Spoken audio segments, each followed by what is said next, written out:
Welcome to our channel. Today we how to install a YoLink water leak sensor for EV charger protection. Easy tutorial step by. To install a YoLink water leak sensor for EV charger protection, begin by gathering all necessary materials.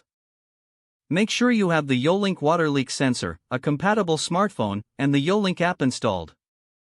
Next, locate the area near your EV charger where you want to place the leak sensor. Ensure that the surface is clean and dry for optimal adhesion. Peel off the adhesive backing from the sensor.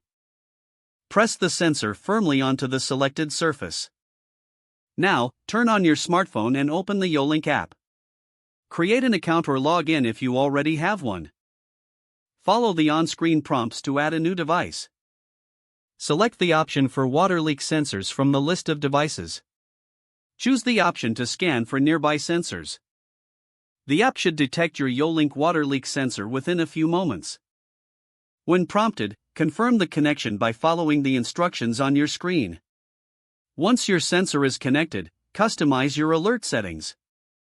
Set up push notifications to receive instant alerts on your smartphone in case of a leak. The app may also allow you to set up integrations with smart home systems if desired.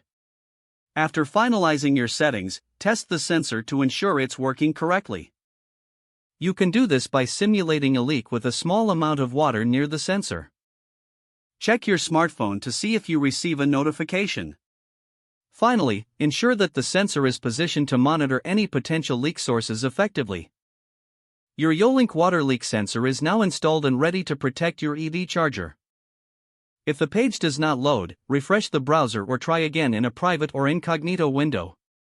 Make sure you are using the correct email address, then retype it carefully to avoid small typos.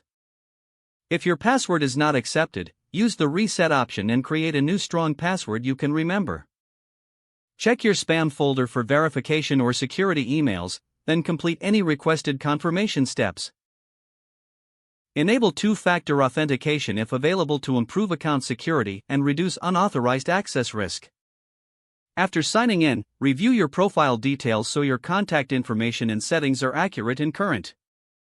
If you see an error message, note it down and try again after restarting your device and internet connection. Don't forget to like this video and subscribe to our channel for more step-by-step tech guides.